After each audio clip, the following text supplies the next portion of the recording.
मोक्षमार्गस्य निदानं भेत्तारं कर्मभूभृतां ज्ञातारं विश्वतत्त्वानां वन्दे तद्गुणलब्धये।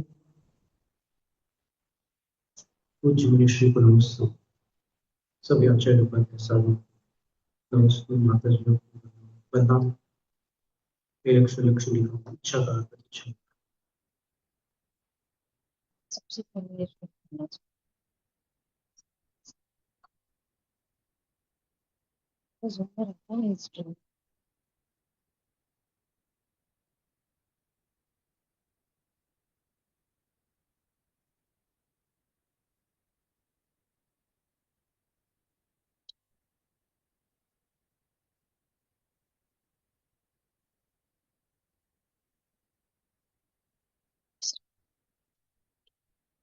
Recording in progress.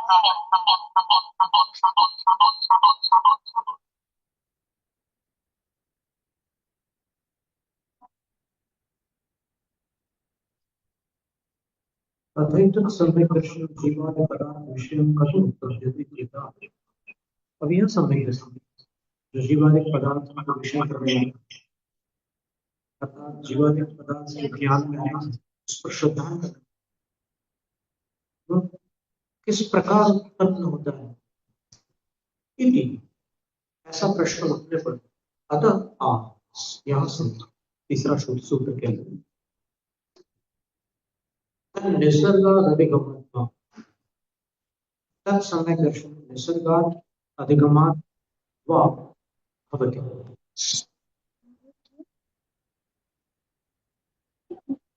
वह समय दर्शन निसर्ग से अथवा अधिगम से होता है। निसर्ग स्वभाव एक तथ्य लेकर पढ़ चुके थे। निसर्ग स्वभाव में कहते हैं अधिगम है अवबोधन। अधिगम जो है वो अर्थ का अवबोध है, अर्थ की समझ। फिर तयोभित्वेन निर्देश है। इन दोनों का निसर्ग और अधिगम इन दो शब्दों का हेतुत्वेन निर्देश है। पंचमी विभक्ति के साथ निर्देश किया है सूत्र में। हेतु प्रयोगी पंचमी निसर्ग के कारण और अधिगम के कारण सम्यक दर्शन उत्पन्न होता है। कौन सा सम्यक दर्शन? वह सम्यक दर्शन जिसको पिछले सूत्र में तत्वार्थ शब्दांत कहा था। तस्याः क्रियायाः वाचक क्रिया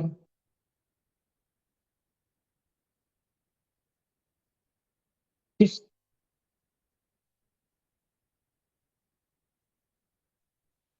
कस्या है? हाँ हाँ ठीक है। किस चीज का हेतु? तो बोलते हैं क्रिया, क्रिया का हेतु। वाचक क्रिया कौन सी क्रिया? उत्पत्ति क्रिया। उत्पद्यते इत्यध्याह्रियते। उत्पत्ति क्रिया का कारण यानी उसकी उत्पत्ति का हेतु ये दो, उसके हेतु ये दो है। तो सूत्राणाम देखो कुछ चीजें लिखी नहीं होती सूत्र में लेकिन अब लगाने पड़ती उसको अध्याहार कहते हैं। और तोपस्कार का अर्थ होता है जो नहीं है।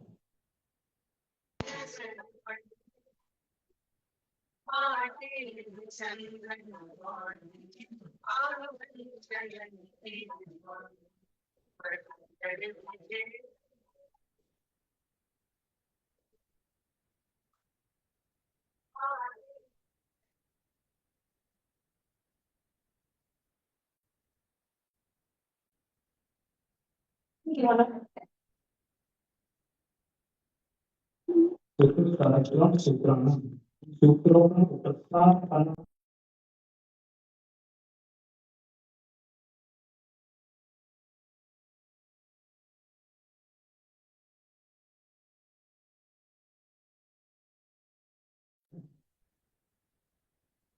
भी ऐसा ये ऊपर से ऐसे क्लियर है।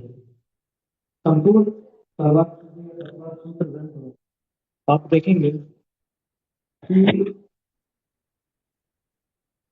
दो सूत्रों को छोड़कर, या फिर तीन भी हो सकता है, कहीं भी क्रियापद का प्रयोग नहीं किया। बाणांत की जोशिता, वहां जोशिता जिस धातु से बनाया है, वो क्रियापद है। और तदनंतर मूर्धन गच्छत्या लोकांतर, वहां पर गच्छति एक क्रियापद है। अन्यत्र कहीं भी क्रियापद नहीं है, मंगलाचरण में बनते क्रियापद ऐसा है। तो तदेतत् सम्यक् दर्शन निसर्गादधिगमात् वा उत्पत्ति थी। वह जो यह सम्यक दर्शन है, वह कभी शब्द में किसी प्रसिद्ध को सूचित करने के लिए भी प्रयुक्त होता है। वह प्रसिद्ध सम्यक दर्शन, एतत् जो यहाँ पर चल रहा है, यह तत् एतत् वो प्रसिद्ध ये सम्यक दर्शन दो कारणों से उत्पन्न होता है। निसर्ग से अर्थात स्वभाव से, और अधिगम यानी किसी परोपदेश आदि से, अर्थावबोध से उत्पन्न होता है। जिसका वर्णन ठीक पहले अपन कराए हैं, यानी निकटता में, हाँ हाँ जी, इसके लिए एतत् का प्रयोग होता है। जैसे इसके पूर्व उसके लिए एतत् का प्रयोग होता है जो निकट होता है, और पूर्व सूत्र में सम्यक दर्शन आया ना, और अब यहाँ तक आया, हाँ जी, तो उसे सम्यक दर्शन का बोध हो गया, बिल्कुल हो गया, बिल्कुल।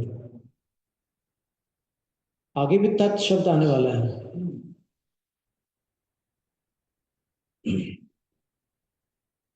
दो कारणों से उत्पन्न होता है, एक स्वभाव से होता है और दूसरा अर्थावबोध से होता है, उपदेश आदि से होता है।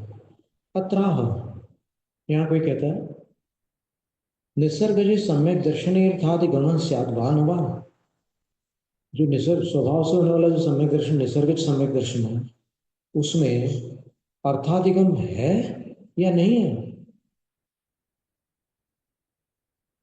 यद्यस्ति, यदि है, तदपि अधिगमज में नार्थांतर, वो भी अधिगमज ही हो गया, कोई अन्य वस्तु नहीं हुई, कोई अन्य अर्थांतर नहीं हुआ। अथ नास्ति, अब नहीं है, तो कथम अनवबुद्ध तत्व से अर्थ श्रद्धानमिति, जिसने तत्व को जाना ही नहीं है उसको तत्वार्थ पर श्रद्धान हो कैसे सकता है। इति, यहां तक प्रश्न था। तो अब उत्तर है नैष दोषम, ये जो आपको दोष प्रतीत हो रहा है, जिसके कारण शंका कर रहे हो, यह दोष नहीं है। क्यों नहीं है? क्योंकि उभयत्र, दोनों सम्यक दर्शनों में, सम्यक दर्शने अंतरंगो हेतु तुल्य, अंदर का जो कारण है वो तो एक ही है, वो तुल्य है, एक बराबर है। दर्शन मोह से उपशम क्षय, क्षय उपशमो वा, दर्शन मोह यानी मिथ्यात्व, उसका उपशम, उसका क्षय अथवा उसका क्षय उपशम। तस्मा तस्मिन् सति, उसके होने पर, यह बाह्योपदेशादृते प्रादुर्भवति तन्नैसर्गिकम्, उधर अंतरंग में दर्शन मोह का उपशम क्षय क्षय उपशम हो रहा है, और बाहर के बिना उपदेश के अगर सम्यक दर्शन हो रहा है तो वो नैसर्गिक सम्यक दर्शन है। और यद परोपदेश पूर्वकम जीवाद्यधिगम निमित्तम तद उत्तरम, और जो परोपदेश पूर्वक जीवादिकों के अधिगम अर्थात ज्ञान में निमित्त है, तद उत्तरम वो दूसरा अधिगमज हो गया। इत्यने और भेद है, रयम भेद है, इस प्रकार इन दोनों में यह भेद है। तत्ग्रहणम किमर्थम, तत् को क्यों ग्रहण किया यहाँ पर।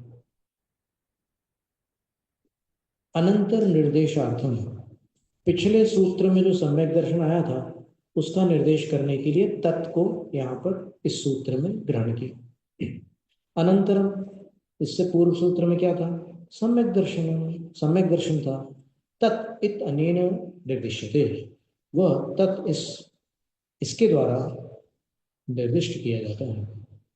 कि हमारी आवाज इसमें रिपीट हो रही है, ध्यान थोड़ा बढ़ रहा है।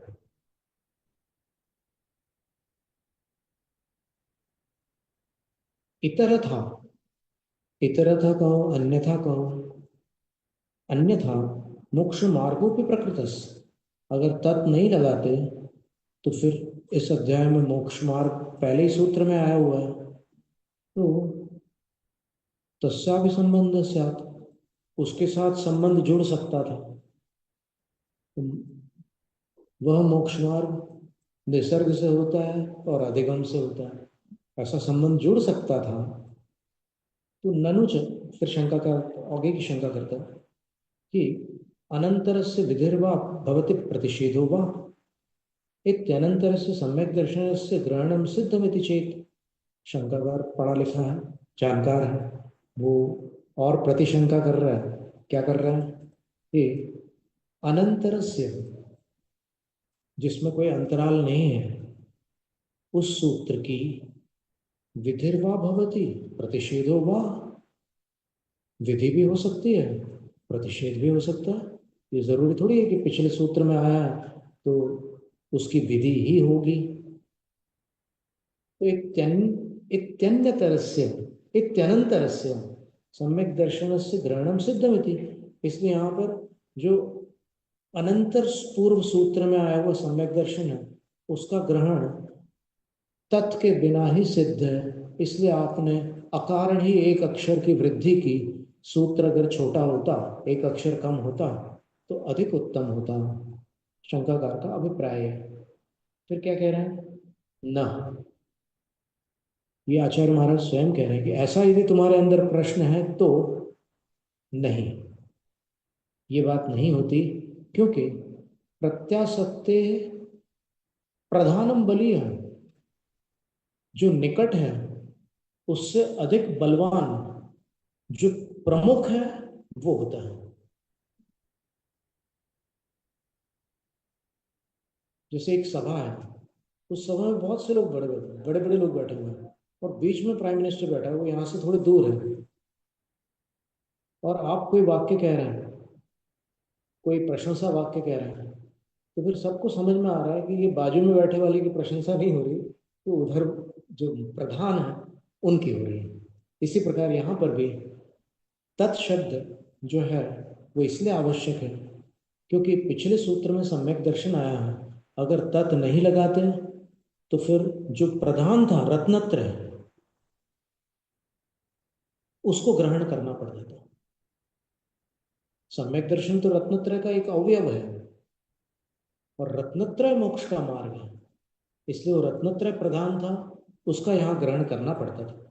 इसको सरल शब्दों में समझे कि शंकाकार ने इस सूत्र में आए हुए तत् शब्द पर एक आपत्ति उठाई है, क्योंकि सूत्र का नियम है कि कम से कम अक्षर हो।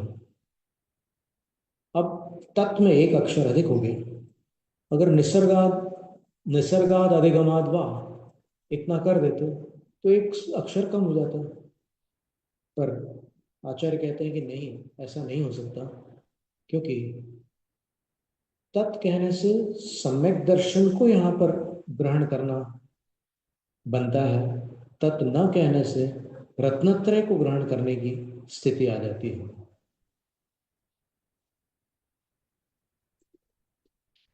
इति मोक्ष मार्ग एवं संबद्धित, और इसलिए मोक्ष मार्ग से ही संबंध हो सकता था अगर तत् नहीं लगाते तो। तस्मात् तद्वचन क्रियते, इसलिए तद्वचन किया जाता है। तत्वार्थ श्रद्धान सम्यक दर्शन इत्युक्तम, तत्वार्थ श्रद्धान सम्यक दर्शन ऐसा कहा गया है। अतः किम तत्व इत्यत इदम आह, तो तत्व क्या वस्तु है, ऐसा प्रश्न उठता है।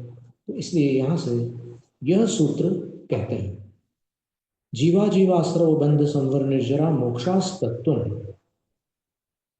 ये तत्व है क्या, जीव अजीव आश्रव बंध संवर निर्जरा और मोक्ष बहुवचन है, पर तत्व क्या है, बस यही 7 तत्व है। तत्व एक वचन में रखा, तत्वानि नहीं लिखा, तत्वम लिखा।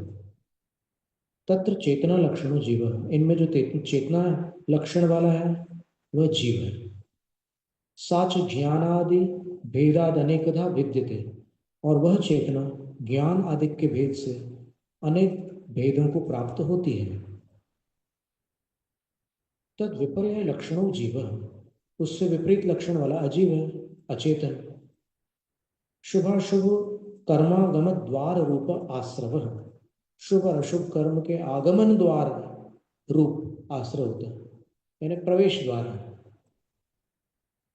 कर्मों का जो प्रवेश द्वार है उसका नाम आश्रव है।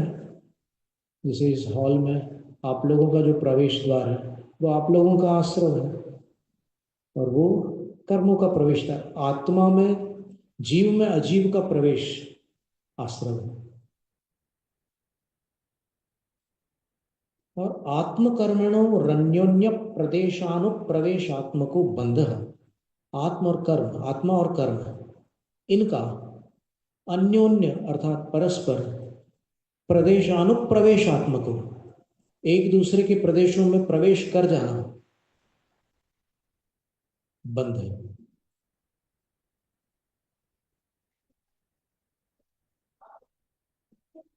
और फिर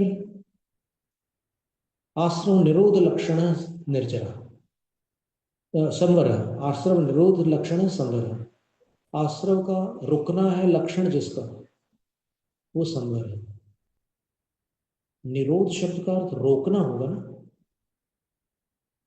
या रुकना भी हो सकता है, हो सकता है। हाँ,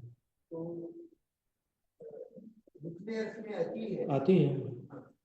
रोध, रोध शब्द घाय प्रत्यय से बना है।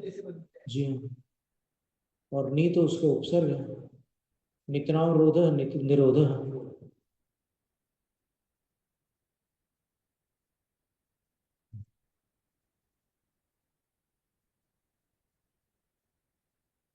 और एक देश कर्म संशय लक्षणा निर्जरा, एक देश कर्म संशय है लक्षण जिसका, ऐसी निर्जरा है। एक देश का अर्थ होता है, सर्वदेश का अर्थ होता है पूरी तरह से, पूर्णतः। एक देश का अर्थ होता है अपूर्णतः। कर्मों का जो संशय है वो जिसका लक्षण है उसको निर्जरा कहते हैं। और कृत्स्न कर्म वियोग लक्षणों मोक्ष, संपूर्ण कर्मों का वियोग है लक्षण जिसका, वह मोक्ष है।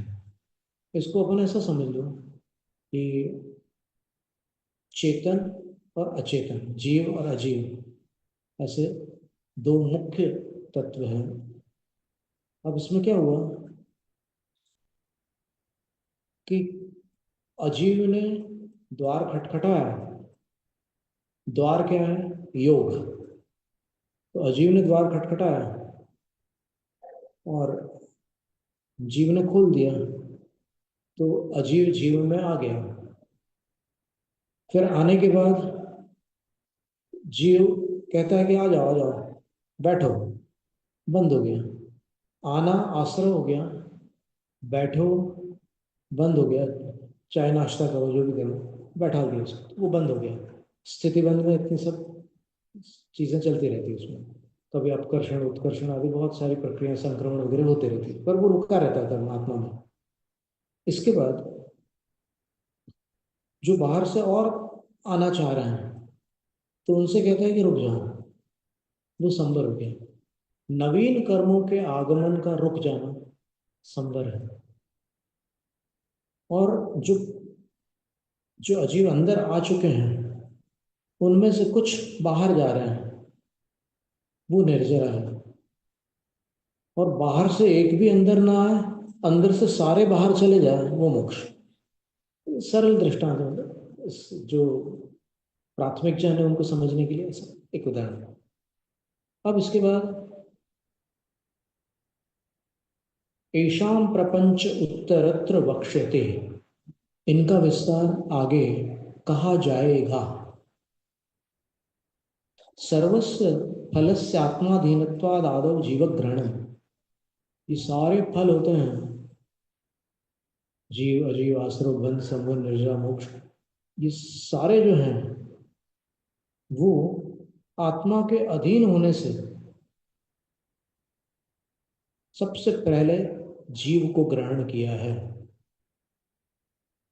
क्योंकि जीव से ये सारी कहानियां शुरू होती हैं। अजीव को परमिशन जीव देता है अंदर आने की, और जीव अंदर आता है तो आश्रय हो जाता है, बंद हो जाता है। फिर संवर भी जीव ही करता है द्वार बंद करके, और अंदर से बाहर भी जीव ही भगाता है निर्जरा करके। क्योंकि देखिए निर्जरा दो प्रकार के आगे बताएंगे। तो जो मोक्षोपयोगी निर्जरा है उसमें तो असमय में उनको भगाना पड़ता है। अकाल नियमाच्च निर्जराया, काला नियमाच्च निर्जराया। राजवार्तिक में एक पंक्ति है कि निर्जरा में काल का नियम नहीं है। जो मोक्षोपयोगी निर्जरा है वो काल के नियम से बंधी हुई नहीं है, क्योंकि काल के नियम से बंधी हुई निर्जरा कभी मोक्ष प्रदान नहीं करती। समय पर जिन कर्मों की निर्जरा होगी उसके क्रम से, तो वो कर्म जो भी निर्जीर्ण होगा वो अपने पीछे किसी उत्तराधिकारी को बैठाल करके चला जाएगा कि भाई अभी तक मैंने शासन किया इस जीव के ऊपर, अब मैं चलता हूँ, पुत्र तू संभाल लेना। तो वो एक नए कर्म को छोड़ करके चला जाता है। और फिर जीव जो समय पर कर्म उदीर्ण या उदय को प्राप्त होकर के आत्मा से पृथक होता है, उस समय जीव वीतराग नहीं होता, और वीतराग न होने के कारण नवीन कर्म का स्वागत हो जाता है उस काल में। तो वो उत्तराधिक छोड़ करके चले जाता है, और इससे कभी भी बाहर संसार से मुक्ति नहीं मिल सकती। तो अकाल काला नियमाच्च निर्जराया, काल के अनियम से निर्जरा का लाभ हेतु प्राप्त होता है। तो फिर वो अविपाकी निर्जरा, कुशल मूला निर्जरा, ऐसे कुछ नाम आए हैं शास्त्रों में। सकाम निर्जरा, तो अविपाकी निर्जरा है, सकाम निर्जरा, सकाम निर्जरा, ठीक कह रहे हैं। एक अकाम निर्जरा है, कामना नहीं थी फिर भी निर्जरा हो गई। एक सकाम निर्जरा है, निर्जरा की कामना के साथ की जाने वाली निर्जरा। ये जैसे आचार्य महाराज ने दोनों नाम दिए हैं, अकाम और सकाम निर्जरा। मोक्ष के लक्ष्य से बिल्कुल। पहले मेरे को ये अविपाक सकाम है इसके लिए सोचना पड़ता था। फिर मैंने ये निर्णय किया कि पाक में आएगा तो काम में से आएगा, तो अविपाक होगी तो सकाम होगी, ठीक है, सविपाक होगी तो अकाम होगी। बिल्कुल ठीक है। फिर वो गलती नहीं होगी। हाँ, उसको ऐसे क्रॉस किया गया।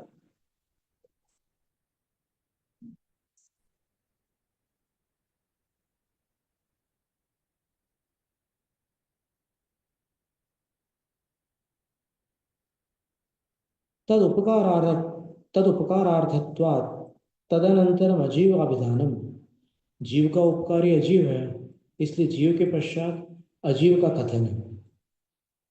तद उभय विषयत्वात् तदनंतरम आश्रव ग्रहणम, और जीव और अजीव दोनों जिसके विषय बनते हैं, अर्थात दो के बिना जो नहीं हो सकता, ऐसा आश्रव अजीव के पश्चात निर्दिष्ट है, ग्रहण किया गया है। तत्पूर्वकत्वात् तदनंतरम बंधाविधान, आश्रव पूर्वक होने के कारण आश्रव के पश्चात बंध का कथन, क्योंकि बिना आश्रव के बंध नहीं हो सकता।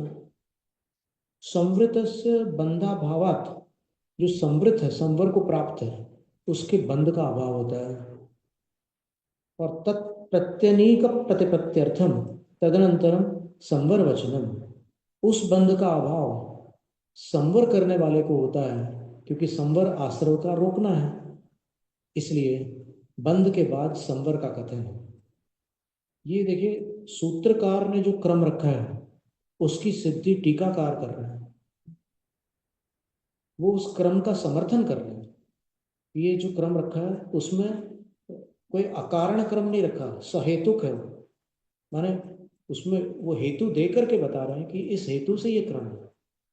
पुराने टीकाकार है, हाँ, वो सूत्रकार के मत भी ही सिद्धि करेंगे। बिल्कुल, वो अनुविची कभी भी उसका विरोध नहीं करेंगे, कभी नहीं। आजकल टीकाकार करने वाले, हाँ बोलते हैं, हिंदी वाले करते हैं। और वो जो विरोध शक्य है वो शंकाकार के मुख से प्रस्तुत करेंगे और सूत्र की पुष्टि वो करेंगे स्वयं, टीकाकार। समझ में आया कि अगर सूत्र का एक अक्षर भी किसी को खटक रहा है तो फिर वो टीकाकार एक शंकाकार के मुख से उसको प्रकट करेंगे कि ये बात जम नहीं रही, और फिर उसका निराकरण स्वयं करेंगे कि ये उचित क्यों है, वो सिद्ध कर देंगे। अभी ये दामोदर जी शास्त्री ने कातंत्र की एक मुखमाला की टीका है। कातंत्र मुखमाला है, हाँ जी, तो अपने भावसेन जी प्रेरित जी की बनाई हुई है। हाँ जी, है ना। उनकी टीकाकार में टीकाओं में कई जगह शुद्धियां रही, हम्म, के कारण नहीं रहती है। हाँ जी, तो अब वो ब्राह्मण विद्वान थे, हाँ जी, क्या लिखने का तरीका, ये जो टीका में लिखा है ये इस तरह से समझ में नहीं आता है, इसलिए विद्वानों द्वारा विचारणीय है। कभी भी ये नहीं लिखा कि ये गलत है। हाँ, कितनी सुंदर बात है। विचारणीय देखो, वो मतलब किसी अन्य संप्रदाय का ग्रंथ है, वो जो ब्राह्मण विद्वान है उनके लिए कातंत्र रूपमाला एक भिन्न संप्रदाय का ग्रंथ है, लेकिन फिर भी वो ये नहीं लिख रहे हैं कि ये अशुद्ध पाठ है। वो ये कह रहे हैं कि ये जो पाठ आया है वो विद्वत जनों द्वारा विचारणीय है। बहुत सुंदर बात है। यही तो विद्वानों की शैली होती है। विद्वान ऊंचे लोग न बोलते कोई हल्की बात।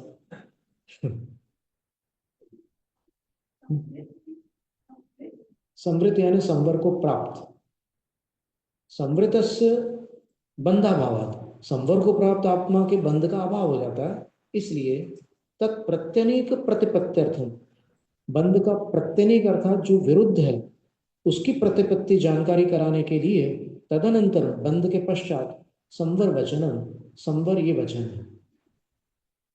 संवर सती निर्जरोपपत्ति, संवर के होने पर निर्जरा की संगति बैठती है। उपपत्ति का अर्थ संगति, संवर के होने पर निर्जरा की संगति बैठती है। तत् अंतिके निर्जरा वचनम, इसलिए संवर के निकट निर्जरा का कथन है। अंते प्राप्यत्वान मोक्षस्य अंते वचनम, अंत में प्राप्य होने के कारण मोक्ष ये अंत में कथन है, मोक्ष का कथन अंत में है।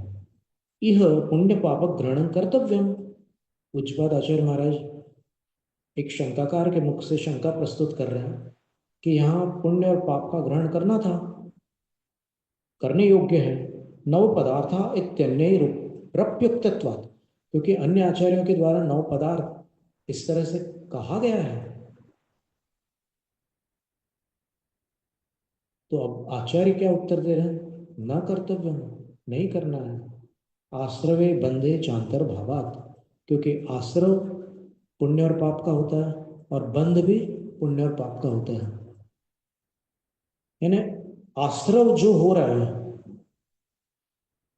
और बंध जो हो रहा है वो किसका हो रहा है?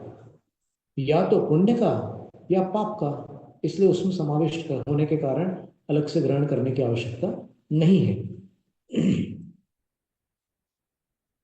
यद्येवं, यदि ऐसा है तो आश्रवादि ग्रहण अनर्थकम, शंकाकार कितना होशियार है।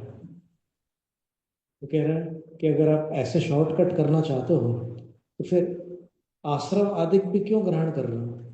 क्यों? जीवा जीव और अंतर्भावा, क्योंकि वो भी जीव और अजीव में सब समझ आते हैं। नानर्थकम, आचार्य कहते हैं कि नहीं, इनका ग्रहण करना अनर्थक यानी निरर्थक नहीं है। क्यों? यह मोक्ष प्रकृत, यहाँ मोक्ष का प्रकरण है और सुवश्यम निर्देष्टव्य है, इसलिए उसका निर्देश तो अवश्यम भावी है, बताना ही होगा। तो सच संसार पूर्वक, और मोक्ष जो है वो संसार पूर्वक होता है। कोई संसारी जीव को ही तो मोक्ष होता है, मुक्तात्मा को थोड़ी मोक्ष होता है। और संसार से प्रधान हेतु आश्रवो बंधस्य, और संसार का मुख्य कारण क्या है? आश्रव और बंध है। मोक्ष से प्रधान हेतु संवर और निर्जरा, और मोक्ष का प्रधान हेतु संवर और निर्जरा है। अतः इसलिए प्रधान हेतु हेतु मत फल निर्देश निर्दर्शनार्थत्वात् पृथक उपदेश कृत। इसलिए जो प्रधान हेतु है और जो हेतु मत है, देखो 2 चीजें हेतु मत में आएगी और 4 चीजें हेतु में आएगी। आश्रव बंध हेतु है और हेतु मत संसार है। मतलब आश्रव बंध के कारण जो होने वाला है वो हेतु मत है, वो संसार है। और संवर और निर्जरा हेतु है और हेतु मत क्या है? मोक्ष।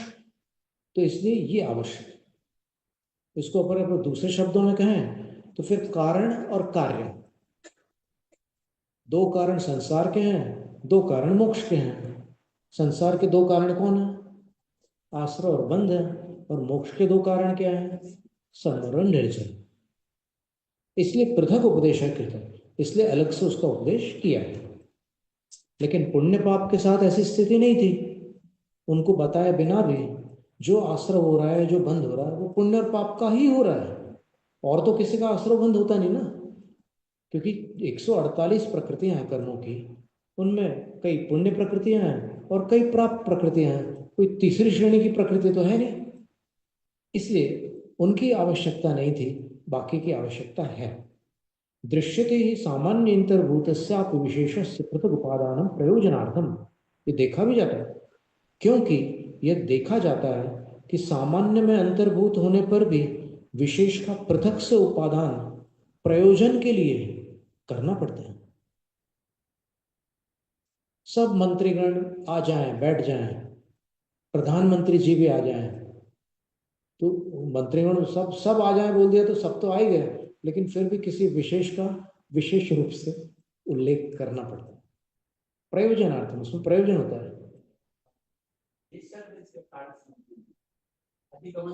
अभी एक मिनट, अभी इस पर आगे और चर्चा करते हैं। ये वाक्य पूर्ण कर लेते हैं। क्षत्रिय आयाता, क्षत्रिय आए हैं, आ चुके हैं, क्षत्रिय आ चुके हैं सूरवर्मा पे। वो सेनापति सूरवर्मा आया कि नहीं? हाँ, सूरवर्मा पे अलग से नाम लेकर के बोले सूरवर्मा पे आया था। क्षत्रिय लोग तो आए हैं, लेकिन सूरवर्मा भी आए हैं। ये क्या होता है कि विशिष्ट निर्देश किया जाता है। नहीं तो फिर विशिष्ट निर्देश ना करो तो उसमें सब शामिल तो हो ही रहे हैं, जीव और अजीव में सब आ गए हैं। लेकिन फिर भी चूंकि मोक्ष मोक्ष का प्रकरण है, इसलिए जो जो काम की चीजें हैं उसको वहां पर बताना पड़ेगा। अब निसर्ग और अधिगमज के बारे में जो आपका प्रश्न है कि निसर्गज, हाँ ठीक है, अभी आगे के सूत्र में इसका समाधान आपको मिल जाएगा। यहाँ पर निर्देश स्वामित्व आदि है ना, उस सूत्र में इसका समाधान भी प्राप्त हो जाएगा।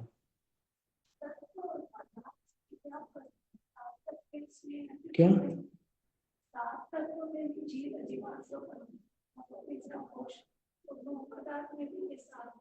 हाँ ठीक है, 9 पदार्थ में भी पुण्य पाप को और गिना दिया। अंतर क्या है तत्व में और अर्थ में? अंतर क्या है? तो अभी अपन ने पढ़ा था ना, तत्वमेव अर्थस तत्वार्थ। तत्व में तत्व और अर्थ को अभेद करके अगर अपन करें बात, तो फिर दोनों एक ही हैं। लेकिन अगर भेद करें तो आगे के अनुच्छेद में उसका खुलासा आ रहा है। बस आप जो पूछ रहे हैं उसका उत्तर आचार्य महाराज बस दे ही रहे हैं। कई प्रश्न जो अपने अंदर उठते हैं पढ़ते समय, उनके उत्तर वही होते हैं, लेकिन अपन पहले ही चाहते हैं, तो वो अच्छी बात है। इतनी उत्कंठा होना आवश्यक है, लेकिन उसके साथ में थोड़ा धैर्य भी आवश्यक है। एक बार आचार्य जी से कोई प्रश्न पूछ रहे थे, सर्वार्थ सिद्धि पढ़ा रहे थे आचार्य जी, 86 की बात है। तो आचार्य जी ने कहा कि प्रकरण का जिस प्रश्न में संबंध जुड़ता हो वही प्रश्न पूछो, प्रकरण के बाहर वाले प्रश्न यहां मत पूछो इस प्रसंग में। और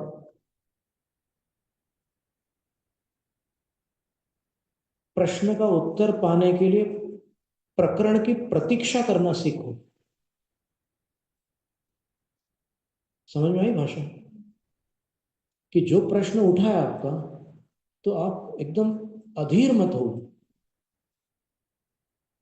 जब उसका प्रकरण आए तब तक प्रतीक्षा करो और वहां जाकर के पूछो प्रश्न, तो उत्तर मिलेगा। तो ऐसा कोई एक प्रश्न हमारे मन में भी उठा था, तो वो शायद दूसरे तीसरे अध्याय में प्रश्न उठा था, पर उसका उत्तर जो था वो 8वें 9वें में प्रकरण उसका आ रहा था। तो फिर तब जाकर के फिर हमने वो प्रश्न पूछा था और फिर उसका उत्तर मिला था। आप लोग का निर्दिष्ट अध्ययन करते हैं और उसके बारे में चिंतन करते हैं। हम तो संसारी हैं, उधर पढ़ेंगे कि दूसरे काम में लग जाएंगे, यहाँ से आते और तो प्रश्न ही भूल जाते हैं उसको करने में। ऐसा एकांत नहीं है। देखो सुनो सुनो, आपका प्रश्न बड़ा सुंदर है कि जो त्यागी व्रती है उनका दिन रात समय मिलता है, वो इसी में लगे रहते हैं, तो उनके लिए ये काम बहुत एक प्रकार से सुगम होता है। लेकिन जो लोग बाकी प्रपंचों में उलझे हुए हैं उनकी कड़ी टूट जाती है। पर एक नियम है कि जिस चीज में रुचि होती है उससे मनुष्य का मन हटता नहीं है। वो शिखर जी चला जाए लेकिन अपना घर नहीं भूल सकता। वहां वंदना करते करते भी उसको कोई ना कोई याद आ जाता है। इसी प्रकार जो तत्व रुचि वाले गृहस्थ हैं उनको भी काम करते करते बीच बीच में वो स्वाध्याय याद आता रहता है। और आज भी कई ऐसे विद्वान हैं जो तलस्पर्शी विद्वत्ता के धनी हैं, जिसको अपन बोलचाल की भाषा में बोलते हैं कि बाल की खाल निकालने वाले। बस जिन विद्वज्जनों का ज्ञान सुव्यवस्थित है उनका मन शांत रहता है, और जिनका अव्यवस्थित रहता है उनके अंदर कभी कभी कुछ आग्रह आदि जैसी स्थिति बन जाती है। लेकिन वो चूंकि विद्वज्जन है इसलिए संकेत मात्र से अपने ज्ञान को व्यवस्थित कर सकते हैं। एक नीति में श्लोक आता है ना, अज्ञ सुखम आराध्य है सुखतर आराध्यते विशेषज्ञ ज्ञान लव दुर्विदग्धम ब्रह्मा पे नरम न रंजयते। अज्ञानी जीव को सुखम आराध्य आप सुखपूर्वक प्रसन्न कर सकते हैं। कोई बात समझानी हो तो समझा सकते हैं, क्योंकि वो भी स्वीकार करता है कि मुझे ज्ञान नहीं है, और आप समझाओगे तो फिर वो समझ लेगा। और विशेषज्ञ जो है उसको और सरलता से समझाया जा सकता है। जो विशेष ज्ञानी है वो और आसानी से समझाया जा सकता है। लेकिन जिसके पास थोड़ा सा ज्ञान है और ज्यादा अभिमान है उसको आदिनाथ भगवान भी नहीं समझा सकते। ये सब अपना अपनी भाषा में अपन ब्रह्मा का अर्थ आदिनाथ भगवान का लिया, उन्होंने जो लिखा वो उनके ब्रह्मा के बारे में लिखा। जी हाँ, नीति शतक का श्लोक होता है, भर्तृहरि जी ने लिखा हुआ, पक्की बात है। तत्व शब्दों भाववाची इत्युक्त। अभी प्रश्न आया था कि तत्व और पदार्थ में क्या अंतर, तो यहाँ कह रहे हैं कि तत्व जो है वो भाववाची है, भाववाची है, वो द्रव्यवाची नहीं है, वो भाववाची है। सकथम जीवादिभिर्द्रव्यवचने सामान्याधिकरण्यम प्रतिपद्यते। वह जीवादिक जो द्रव्य वचन है, द्रव्य को बताने वाले वचन हैं, उनके साथ सामानाधिकरण्य को कैसे प्राप्त हो सकता है। सामानाधिकरण्य का अर्थ होता है महाराज जी बता रहे मुझे। हाँ जी नमस्ते। ये कह रहे थे कि निर्जला संबंधी जो प्रकरण था वो थोड़ा सा व्यवस्थित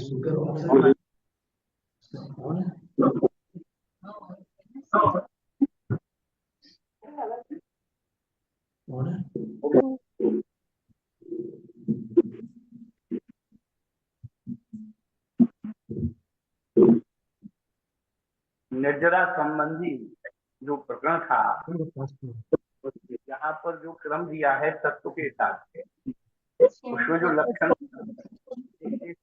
लक्षण निर्जला, लेकिन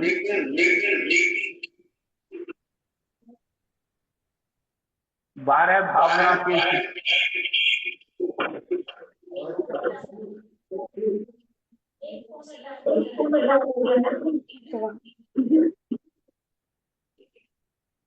सर्वार्थ जी कारण रूप में जहाँ निर्जला का वर्णन किया है वहां पर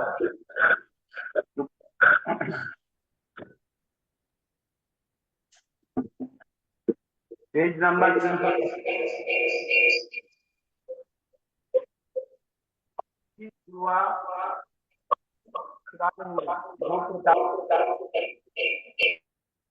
जितने भी श्रोता लोग हैं या अध्येता हैं वो सकाम निर्जला, अकाम निर्जला, तल्पाद निर्जला, अल्पाद निर्जला, ध्रुव निर्जला, भाव निर्जला, ये इन्हीं शब्दों को जानते हैं और पढ़ते आ रहे हैं।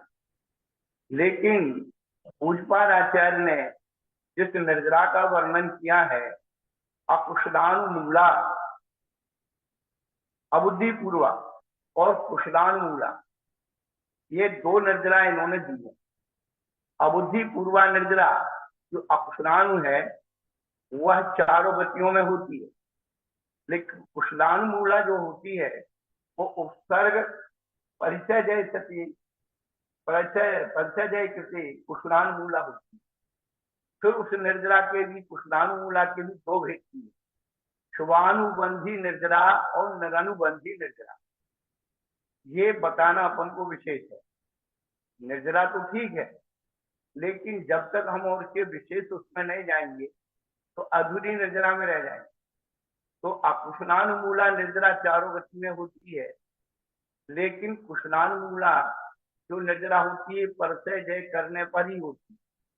और उसमें भी फिर उन्होंने 2 भेद किए, शुभानुबंधी निर्जला और नरणबंधी निर्जला।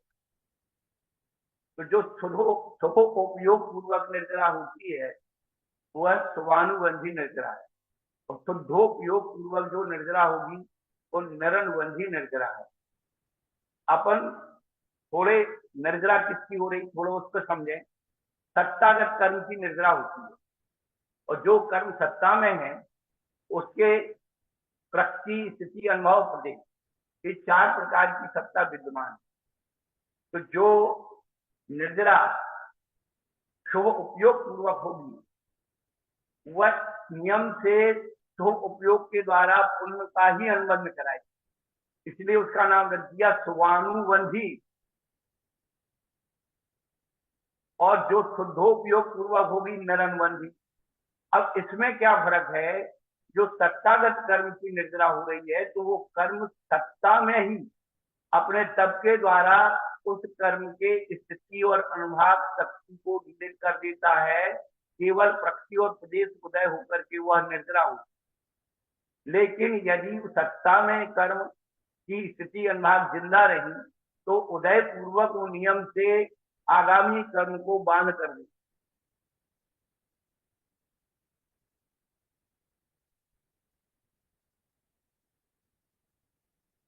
ये विशेष बात अपन को बतानी है। देखो ये तो शब्द सर्वाधिक में या अपन प्रारंभ में लिखा है, अब इसको कई बार अपन दोहराएंगे तब लोगों की समझ में आएगी।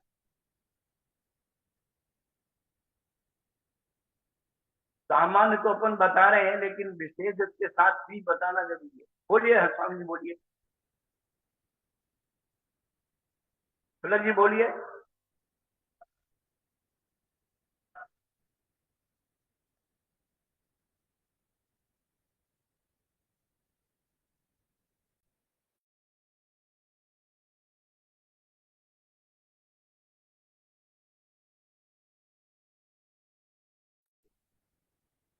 दीपेश जी कृपया अपना माइक ओपन करें, दीपेश जी, ताकि गुरुदेव की आवाज सब तक पहुंच जाएगी।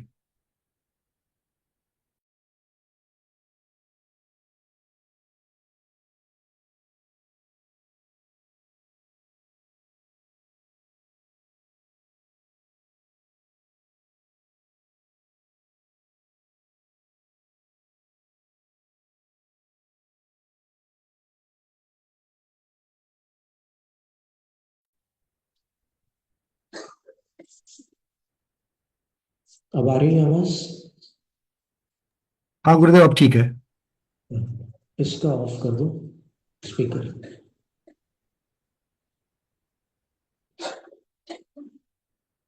हाँ, तो पूज्य अमित सर महाराज जी ने बहुत सुंदर बात बताई। अभी जैसे यहाँ चर्चा निकली ना, अविपाक निर्जरा, सविपाक निर्जरा, अकाम निर्जरा, सकाम निर्जरा। ये अकाम और सकाम निर्जरा, ये दो नाम समयसार ग्रंथ की तात्पर्य वृत्ति में जैसे आचार्य महाराज ने लिखे। अकाम निर्जरा तत्वार्थ सूत्र में मिलती है, सकाम निर्जरा का तत्वार्थ सूत्र में वर्णन नहीं मिलता। तो पूज्यपाद आचार्य महाराज ने निर्जरा के जो भेद किए हैं उस पर भी एक दृष्टिपात अपेक्षित है। तो महाराज ने बताया कि निर्जरा वेदना विपाक इत्युक्तम। निर्जरा क्या चीज है? वेदना विपाक का नाम निर्जरा है। सब सात वेदा वो दो प्रकार की हैं, अबुद्धिपूर्वा, कुशल मूला, चेती। एक अबुद्धिपूर्वा यानी बिना अभिप्राय के होने वाली एक निर्जरा है वो, और दूसरी कुशल मूला। अभी ये नाम है, स्मरण में रखिएगा। तत्र, अब इसका स्पष्टीकरण कर रहे हैं, इन दो में नरकादिषु गतिषु कर्म फल विपाकजा अबुद्धिपूर्वा सा अकुशलानुबंधा। इनमें नरक आदि गतियों में कर्म फल के विपाक जनित जो अबुद्धिपूर्व बिना अपने अभिप्राय के जो निर्जरा हो रही है, सा अकुशल अनुबंधा, वो अकुशल से अनुबंध रखने वाली निर्जरा है। अनुबंध का अर्थ होता है संपर्क, तो वो उससे संपर्क रखने वाली निर्जरा है, क्योंकि उससे नवीन आश्रय बंध जारी रहेगा, उससे कोई लाभ नहीं होने वाला आत्मा को। और फिर कह रहे हैं परिशय जयी सती, परिशय जय होने पर, कष्टों पर विजय प्राप्त करने पर, कुशल मूला जो निर्जरा होती है उसका नाम कुशल मूला है। ये सर्वार्थ सिद्धि के 9वें अध्याय में 6ठे सूत्र की व्याख्या में, 7वें सूत्र की व्याख्या में, जहां 12 अनुप्रेक्षाओं का कथन है, उसमें निर्जरानुप्रेक्षा के अंतर्गत आई हुई पंक्तियां हैं। सर्वार्थ सिद्धि आपके पास है, उसमें आप अगर चाहें तो इस पेज को सुरक्षित खुला रखते हुए वहां तक जा सकते हैं। 9वां अध्याय 7वां सूत्र, निर्जरानुप्रेक्षा। बुद्ध ने कि परीक्षाओं पर विजय प्राप्त करने पर कुशल मूला, जो निर्जरा है वो कुशल मूला होती है। सा, वह दो प्रकार की है, शुभानुबंधा, निरनुबंधा चेती। परीक्षाओं पर विजय प्राप्त करने पर जो निर्जरा होती है उसमें से एक भेद है शुभानुबंधा और दूसरा है निरनुबंधा। तो इसका अर्थ क्या हुआ कि यदि परीक्षाओं पर आप विजय प्राप्त कर रहे हैं लेकिन आपके अंतर्दशा सविकल्प है या आप प्रवृत्ति में हैं, तब जो निर्जरा होगी वो शुभानुबंधा होगी। निर्जरा तो हो रही है, ये निर्जरा के दो भेद कर रहे हैं। निर्जरा तो हो रही है लेकिन उसके साथ शुभ का भी संपर्क है। और दूसरी वो है जो आप ध्यानस्थ होकर के निर्जरा कर रहे हैं, जहां न तो पाप का संबंध है न पुण्य का संबंध है, तब वो निरनुबंधा निर्जरा है। और ये दोनों प्रकार की निर्जरा कौन सी निर्जरा है? कुशल मूला। इन दोनों, देखो निर्जरा निर्जरा के भी भेद हैं। अकुशल मूला निर्जरा वो वाली है, पहली वाली अबुद्धिपूर्वा जो हो रही है, अकुशलानुबंधा। और दूसरी कुशलानुबंधा जो है वो बंध सहित भी है और बंध रहित भी है। बंध सहित होकर भी कुशलानुबंधा है, कुशल मूला है। तो ये चीज अपने को अपने ध्यान में रखना है कि ऐसा कथन आगम में है, ताकि अपन एकांतवादी न बने। एकांतवादी बनने में क्या होता है कि अपने को लगता है कि अपने को एक पगडंडी मिल गई, शॉर्टकट मिल गया, लेकिन वास्तव में आप देखेंगे तो है नहीं, कोई शॉर्टकट है नहीं। कम समय में तो मोक्ष जाया जा सकता है, लेकिन जो प्रक्रिया है उतने कर्मों की निर्जरा के बिना मोक्ष नहीं जाया जा सकता जितनी अपेक्षित है। तीर्थंकर 85 प्रकृतियों का क्षय करके मोक्ष जाते हैं, पर जो तीर्थंकर नहीं है वो 84 प्रकृतियों का क्षय करके मोक्ष जाते हैं। 63 का तो सबको कंपलसरी है, 63 प्रकृतियों का नाश तो नियामक है, लेकिन बाकी जो बची हुई प्रकृतियां हैं उनमें से कुछ ऐसे जीव हैं जिनको तीर्थंकर प्रकृति का बंध हुआ है, कुछ ऐसे हैं जिनको नहीं है। तो जिनको है उनको 85 का क्षय होगा, जिनको नहीं है उनको 84 का होगा। और आहार के विषय में भी एक बात अपने को देखनी होगी आगम में, कि क्या आहारक द्विक का बंध सभी जीवों को होता है, सभी मुनियों को होता है? और यदि सबको नहीं होता तो फिर जिनको न तो तीर्थंकर प्रकृति का बंध हुआ है और न ही आहारक द्विक का बंध हुआ है, तो उनको 85 में से 3 प्रकृतियों का क्षय नहीं करना पड़ेगा, क्योंकि बंध ही नहीं है।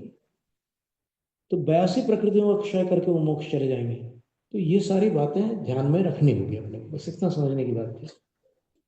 तो महाराज श्री बीच बीच में कोई ऐसे अमित सागर महाराज जी नाम है उनका, और वो अमृत की छोटी सी पुड़िया दे देते हैं, तो छोटी होकर के भी बहुत बड़ी होती है। कितनी सुंदर बात उन्होंने कर दी, कुशल मूला अकुशल मूला, और कुशल मूला के 2 भेद कर दिए, निरनुबंधा और शुभानुबंधा।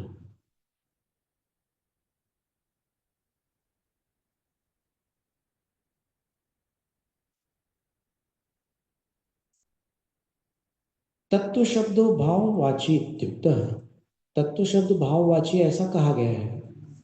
सकथम जीवादिभिर द्रव्य वचन ही सामान आदिकरण्यम प्रतिपद्यते। जीव आदि जो है द्रव्य को सूचित करने वाले वचन हैं, उनके साथ ये भाववाची तत्व शब्द सामान आदिकरण्य को कैसे प्राप्त हो सकता है? सामान आदिकरण्य का अर्थ मालूम है क्या है? विशेषण विशेष्य भाव।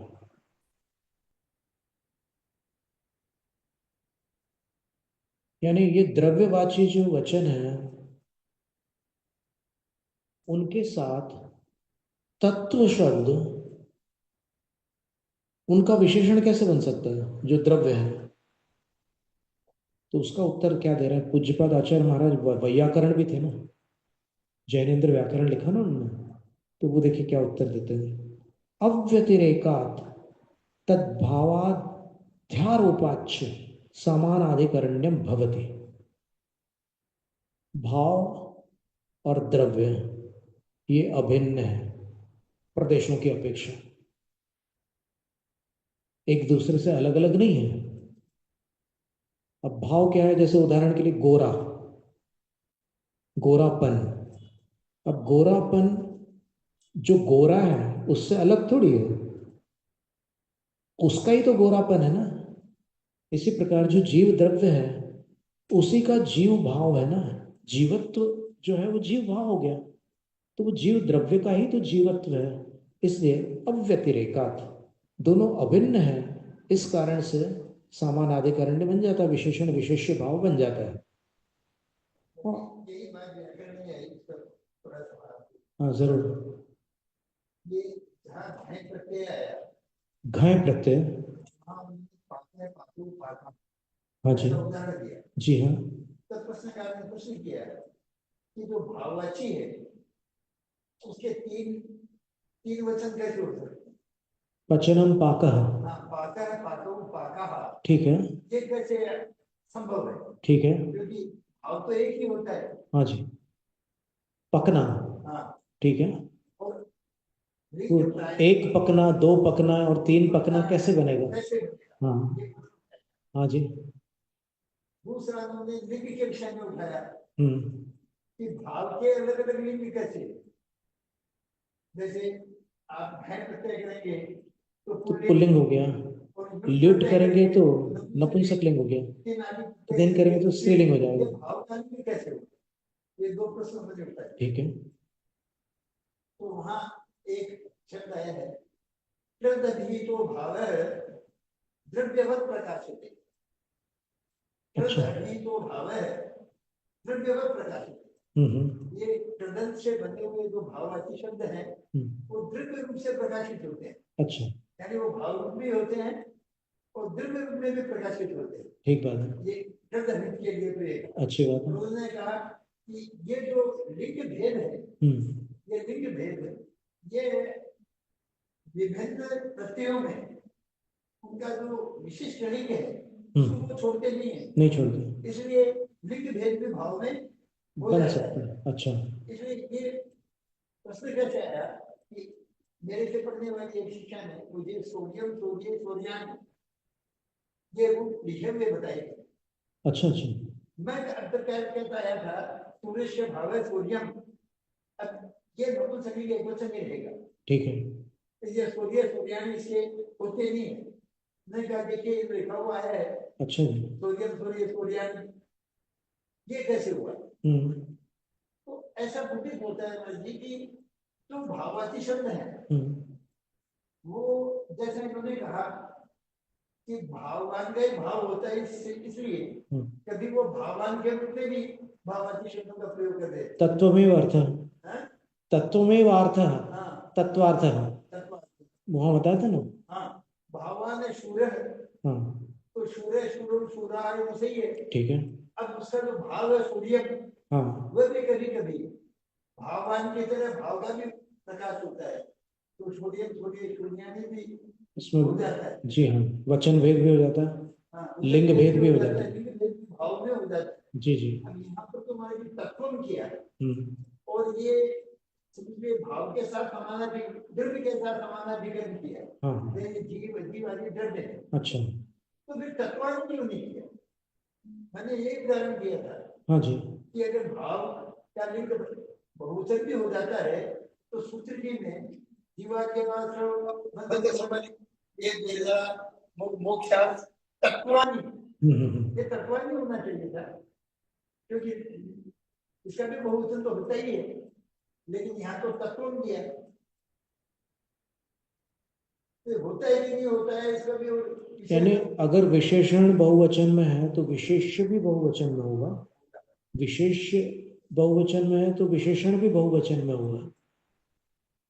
तो तत्वानी नहीं कहते, तत्वम कहा, इसका मतलब भाव एक वचन नहीं कहते, ये तो बहुवचन कर दिया ना, मोक्षा। ठीक ठीक ठीक है, मोक्षास तक के बहुवचन है और तत्वम एक वचन है।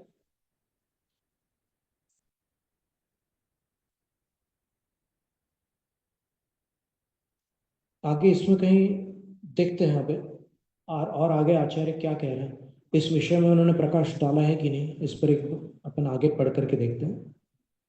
यथा उपयोग एव आत्मा, जैसे उपयोग ही आत्मा है इति, ऐसा एक उदाहरण दे दिया उन्होंने। तद भावाध्यारोपाच, उसमें जो दो हेतु दिए थे उसमें एक तो कह दिया कि वो अभिन्न है, भाव और द्रव्य एक दूसरे से अभिन्न है, और दूसरा कह रहे हैं कि तद भावाध्यारोपाच, उसमें भाव का अध्यारोपण करने के कारण भी समानाधिकरण बन जाता, विशेष विशेषण भाव बन जाता है।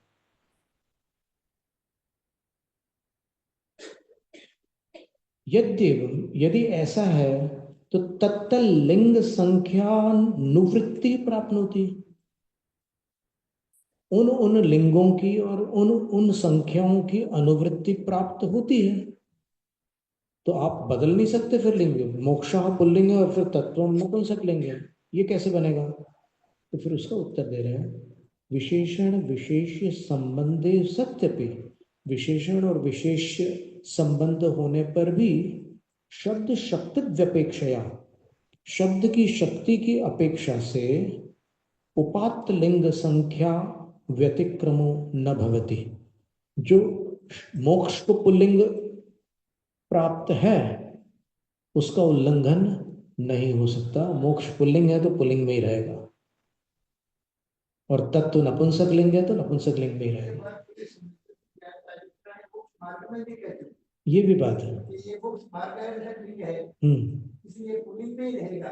जी हाँ, ज्ञान कार्यक्रम भले क्यों हो, ठीक है, वो बुक्स मार्ग अपनाने में नहीं छोड़ेगा। बिल्कुल। अब यहाँ पर क्या है कि उन्होंने कहा कि संख्या भी नहीं छोड़ेगा। नपुंसक लिंग में आ गया तत्व ठीक है, लेकिन संख्या में विक्रम भी नहीं होगा, इसलिए तत्व विक्रम नहीं रहेगा। ऐसा ओ, तो संख्या अगर तत्व में एकवचन में रहेगा, अच्छा, तो भाववाची शब्द हाँ, बहुवचन में तभी हो सकते हैं वो द्रव्यवत प्रकाशित है। जैसे जो भाव है वह द्रव्य रूप से प्रकाशित हो रहा है, वहां पर बहुवचन आएगा। अपेक्षा भाव की नहीं है वहाँ, उसकी अपेक्षा द्रव्य की। जी हाँ, तो द्रव्य के बहुवचन आ जाएगा। जहाँ द्रव्य विवक्षित है वहां पर बहुवचन बन सकता है, लेकिन तत्व अपने आप में एक वचन है, तो वो अपने वचन को भी नहीं छोड़ेगा, और नपुंसक लिंग है तो वो नपुंसक लिंग को भी नहीं छोड़ेगा, वो तत्व एक वचन ही रहेगा। और मोक्ष जो है वो चूंकि द्वंद्व समास है, और फिर द्वंद्व जो है इतरेतर द्वंद्व है, समाहार द्वंद्व नहीं है। इतरेतर द्वंद्व होने के बाद सर्वपद प्रधान द्वंद्व है, उसमें एक एक चीज प्रधान है, जीव अजीव आश्रव बंध संबंध निर्जरा और मोक्ष। तो मोक्ष को बहुवचन में पुल्लिंग के अंदर ही रखना होगा, ऐसा है। अयं क्रम आदि सूत्रे भी युज्य, ये क्रम सम्यक दर्शन ज्ञान चारित्राणि मोक्ष मार्ग इस सूत्र में भी जोड़ लेना। यानी यहाँ जो व्याख्या हुई है इस व्याख्या को वहां भी लगा लेना, ये बात कह रही है।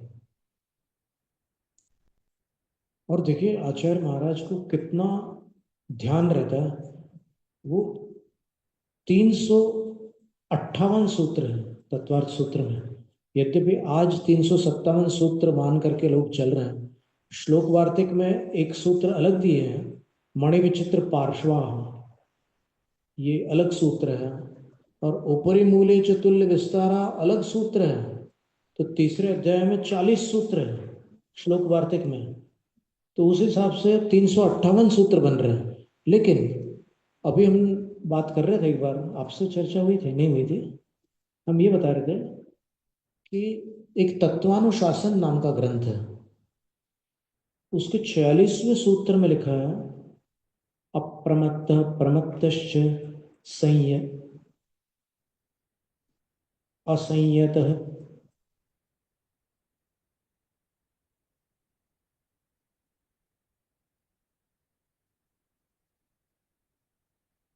उसमें अप्रमत्त, प्रमत्त, देश विरत और असंयत,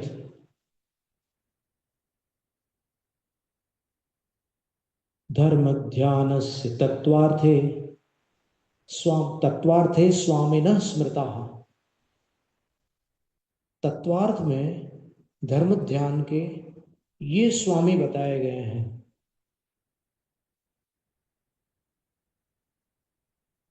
और तत्वार्थ सूत्र में अपन देखें तो आज वो सूत्र अपने पास नहीं है धर्म ध्यान के स्वामियों को बताने वाला, बाकी सब ध्यान के स्वामी बताए गए हैं।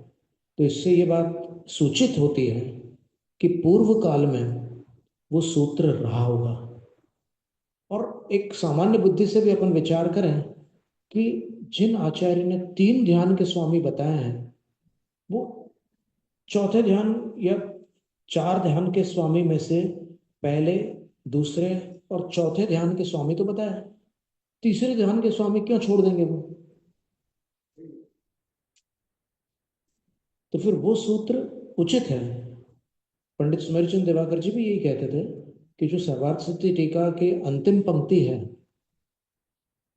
आज्ञा पाय विपाक संस्थान विजयाय धर्मम, इसकी जो टीका है सर्वार्थ सिद्धि में, उसकी अंतिम पंक्ति में लिखा है तदविरत देश विरत प्रमत्ता प्रमत्त संयतानाम भवति। तो इसमें से आप भवति को हटा दीजिए, तो तदविरत देश विरत प्रमत्ता प्रमत्त संयतानाम, ये सूत्र हो गया।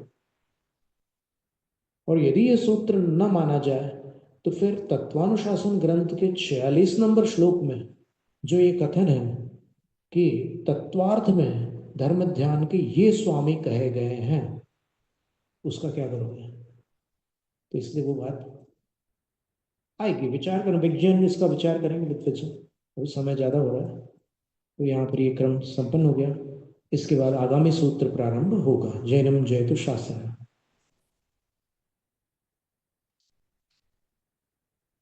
स्वाध्याय निष्ठापन क्रियायाम शुद्ध भक्ति का उत्सर्ग करूंगे।